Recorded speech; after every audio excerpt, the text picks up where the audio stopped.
Welcome to another in our series of Midrash as a psychological backstory to the Bible. I want to discuss this famous verse in Genesis. By the sweat of your brow you shall eat bread. Is this a curse or a blessing? Now this famous verse in chapter 3, verse 19 is always taken as a curse. After all, Adam and Eve were just expelled from the Garden of Eden for eating the forbidden fruit, and this is one of the consequences. They're going to have to work hard to sustain themselves, to eat. But the Midrash turns that whole idea on its head and says, let me give you the psychological backstory to this verse. Actually, when Adam and Eve emerged from the Garden of Eden, God said, here, you're wondering how you're going to eat? Look I've prepared all these grasses for you. All you have to do is graze, and they're all over the place. Very simple.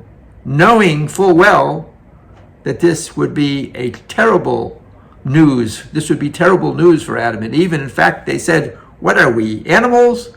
Is that our new fate now? We have to graze like animals? And God said, well, I do have another alternative, but it's a more arduous task. It's multi-steps. You're going to have to harvest the grain, and you're going to have to grind it down, and you have to turn it into flour, then add water and shape it and bake it. Certainly nothing that an animal could do. Are you willing to do that? Are you willing to eat bread? And they said, that's wonderful, that's amazing. And this, of course, was all God playing therapist, trying to restore the dignity of Adam and Eve after the trauma of being expelled from the Garden of Eden by giving them something that they knew would put them way above the animal kingdom, something that only mankind could do, is to make bread.